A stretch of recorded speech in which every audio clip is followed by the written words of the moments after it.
तो आज मैं आपको बुलाता हूँ शशांक जी से, जिनके ऑल इंडिया रैंक 57 है, CAPF के टॉपर।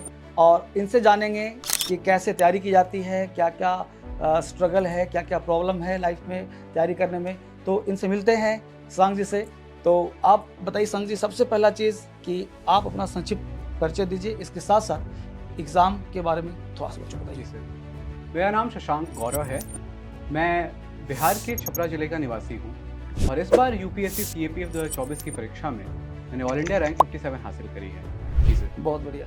सबसे पहले बच्चे आपसे जानना ही चाहेंगे, क्योंकि यहाँ पे लगभग बच्चे 11 मिलियन हैं और जी सर। बहुत सारे बच्चे गाँव में रहते हैं हमारे बच्चे। Sure sir. तो वो चाहते हैं कि हम भी वर्दी पहने, हम भी तैयारी करें। तो वह क्या चीज़ है जो आपको इंस्पायर्ड करती है तैयारी करने में, और क्या-क्या ऑब्स्टेकल आया जिसमें आपको दिक्कतें आई, और वो चीज़ क्या था जो कैटलिस्ट था जो हमेशा आपको बूस्ट करता था? जी, सबसे पहले तो सर मेरी जो खुद की परिवार है, हुँ, मेरे जो पिताजी हैं और मेरे बड़े भाई हुँ, और मेरे छोटे भाई, उन हुँ, लोगों का जो हौसला अफ़ज़ाई करने का तरीका था, वो हुँ, हमेशा मुझे हमेशा एक कदम और आगे बढ़ने की प्रेरणा देते रहा। हुँ, सबसे पहले तो सर बात ये आई कि जब आप अपने अटेम्प्ट्स देते हैं और आपकी बहुत सारी असफलताएँ आती हैं, फिर आपको एक हुँ, असफलता मिलता है, तो उस वक़्त आपको पता चलता है कि ये जो पारिवारिक माहौल और ये जो आपको पिताजी के थ्रू और भाई के थ्रू या उनके द्वारा जो आपको मोटिवेशन मिलती है, आपको जो प्रेरणाएँ मिलती हैं या हुँ, एक कदम और बढ़ने की जो शिक्षा मिलती है, वो हुँ। आपको हमेशा आगे बढ़ने की एक प्रेरणा बनती है और कैटलिस्ट भी बनती है। ये आपका कौन-सा अटेम्प्ट था? सर, मेरा ये दूसरा अटेम्प्ट था। हुँ, पहले अटेम्प्ट में अनफॉर्च्युनेटली मेरा फिज़िकल क्लियर नहीं हुआ था। हुँ, मेरी वज़न भी ज़्यादा थी और हुँ। इस बार प्रभु श्री राम की दया से वज़न भी कम था और सारी चीज़ें बेहतर हुईं और मुझे 57वीं रैंक प्राप्त हुई। आपको गवर्नमेंट एग्ज़ाम ही क्यों करना था? आपने प्राइवेट जॉब की तरफ या फिर बिज़नेस की तरफ क्यों नहीं गए? सर मैं दिल्ली यूनिवर्सिटी के रामजस कॉलेज का छात्र हूँ बहुत बढ़िया। और क्योंकि दिल्ली यूनिवर्सिटी एक बहुत ही प्रीमियर यूनिवर्सिटी है पूरे हुँ, भारत की और आपको हुँ, यहाँ पे आने के बाद लोगों के बीच में एक अच्छी खासी अवधारणा है कि सिविल हुँ, सर्विसेज या सरकारी परीक्षाएं आपको जीवन में उस स्तर पे लेके जाती हैं जहाँ हुँ, पे आपको समाज में एक प्रतिष्ठा और हुँ, सेवा करने की जो सबसे बड़ी मनोभाव है वो हुँ, पैदा होती है। हुँ, इसलिए यहाँ की पढ़ाई के दौरान ही मुझे हुँ। सिविल सर्विसेज़ के प्रति प्रेरणा मिली और मैंने इन तैयारियों को शुरू करा।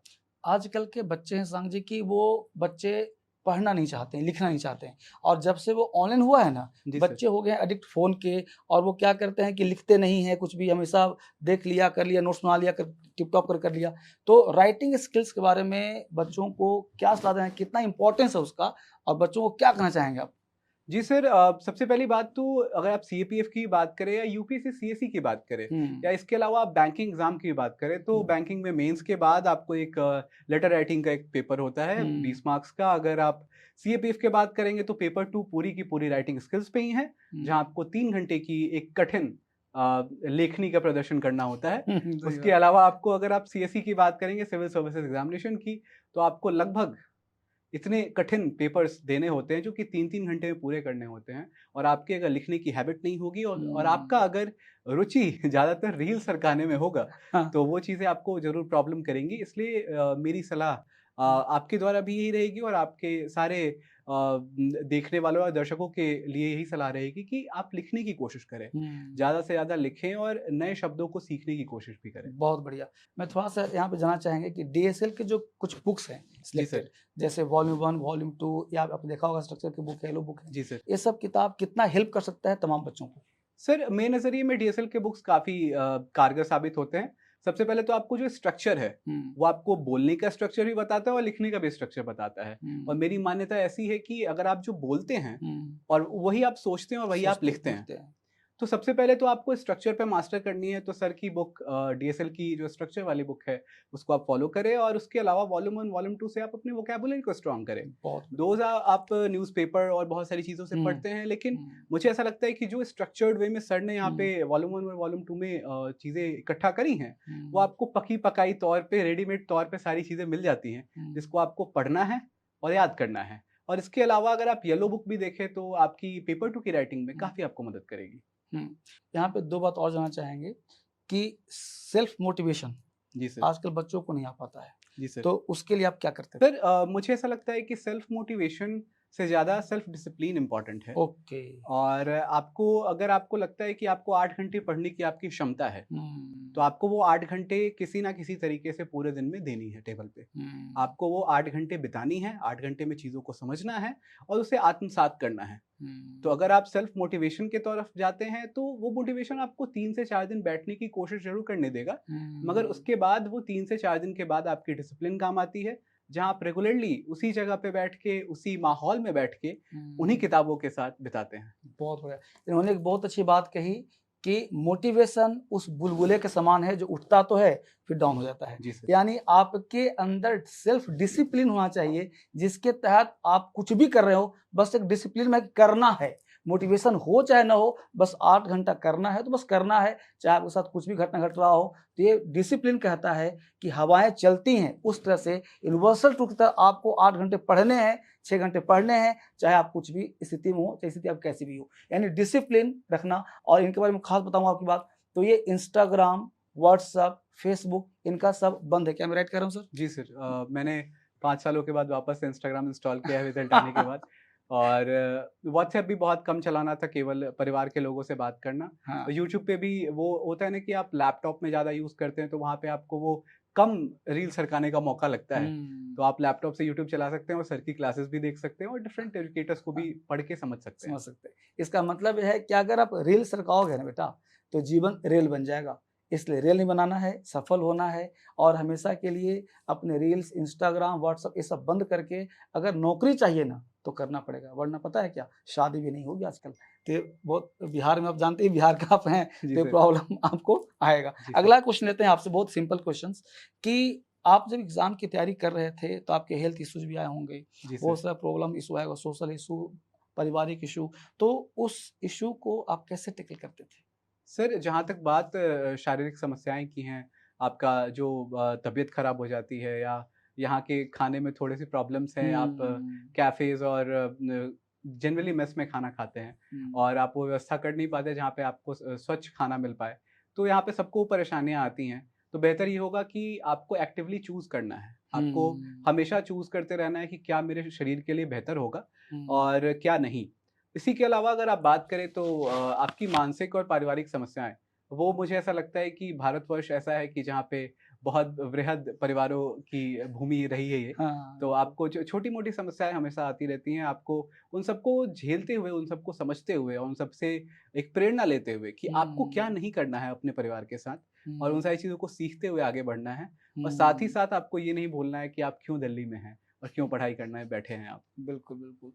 कोई ऐसा इवेंट हो या मोमेंट हो जो आपकी तैयारी के दौरान आपको हमेशा याद रहेगा? सर, मुझे ऐसा लगता है कि जब मैं पिछली बार फिज़िकल्स पास नहीं कर पाया था हाँ, हाँ। और इस बार मैंने जब लॉन्ग जंप से मुझे काफ़ी डर लगता था, जो कि एक बहुत ही इंटीग्रल पार्ट है इस एग्ज़ाम का। तो जब मैंने लॉन्ग जंप पास करी तो मुझे ऐसा लगा कि शायद इस बार प्रभु श्री राम की इच्छा है कि मुझे गोल्डन पीडीएफ में मेरा नाम आ पाएगा। हुँ। क्या सीएपीएफ आपने निकाल लिया, आप एक ऑफ़िसर बन गए, जी सर। तो क्या ये अंतिम पड़ाव है या आगे कुछ और प्लान है? सर, मुझे ऐसा लगता है कि इंसान अपने जीवन को 60% जो हुँ, प्राप्त है वो पर्याप्त के साथ जिए और 40% एक कदम और की तरफ जिए, तो वो बिल्कुल, बेहतर है। बहुत अच्छी बात। तो मैं भी उसी पद्धति और उसी प्रिंसिपल्स के साथ अपने जीवन को आगे बढ़ाना चाहूँगा। हुँ। एक क्वेश्चन और लेते हैं आपसे, अच्छा क्वेश्चन लेते हैं कि बच्चे हमेशा बात करते हैं टाइम मैनेजमेंट की, कि कौन से टाइम पढ़ें सर? चूँकि हमेशा एक कॉमन क्वेश्चन हालाँकि है जी सर। कि कौन से टाइम पढ़ें, कितने घंटे पढ़ें? तो ये घंटे और टाइम, जी बच्चों सर। को एक रियल बताइए कि क्या मायने रखता है? देखिए, हम में से बहुत सारे लोग ऐसे होते हैं कि जिनको एक टाइम लिमिट में स्टिक होके पढ़ने की आदत है हुँ, और कुछ ऐसे होते हैं जो टाइम लिमिट में पढ़ के नहीं पढ़ते।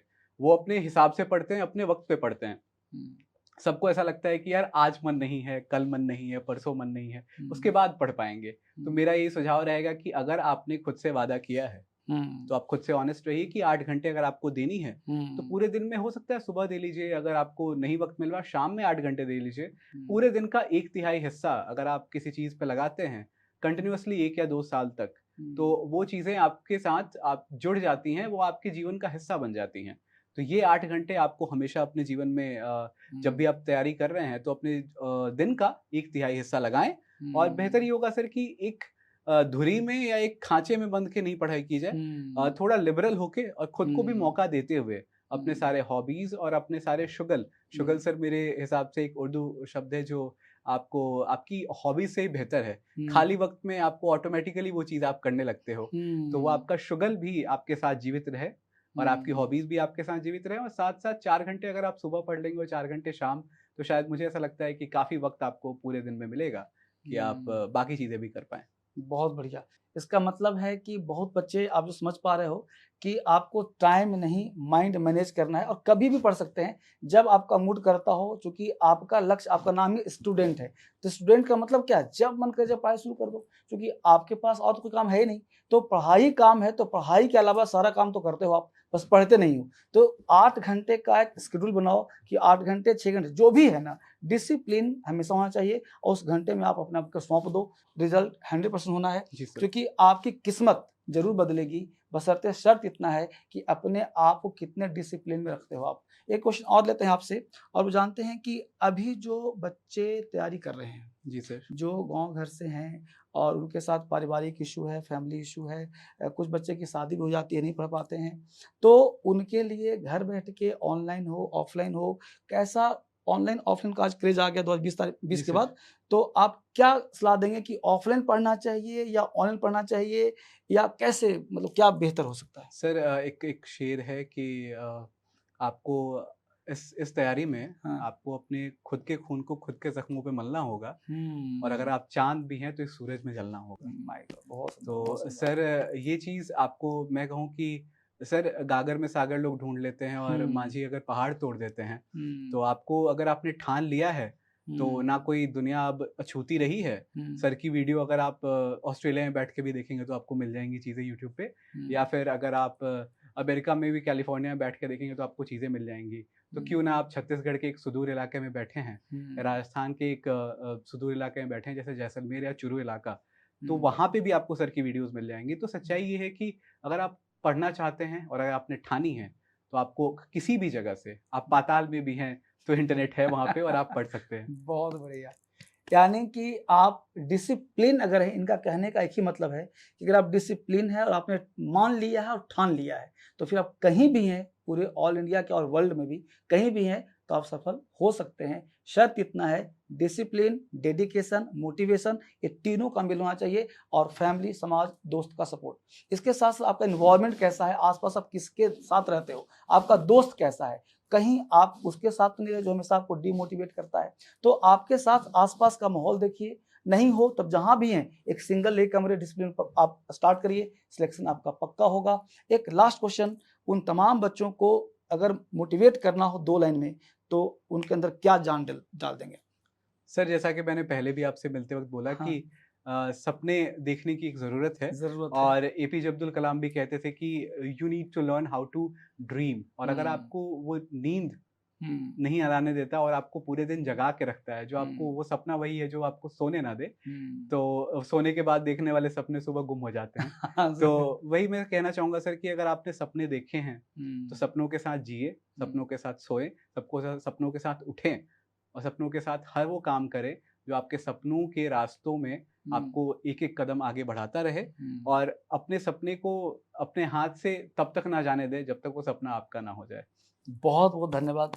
आपको पूरा डीएसएल परिवार, धर्मेंद्र से इंक्लूडेड, मैं जी आपको सर। बहुत ढेर सारा बधाई देता हूँ कि आप जीवन में आगे बढ़ें और हमेशा जीवन में सफल हों और जो चाहें सो प्राप्त करें। तो बच्चे, आप भी, अगला नंबर आपका हो, आप भी मेरे साथ आएँ और आप सफल हो करके अगला पॉडकास्ट आपका हो, अगला इंटरव्यू आपका हो।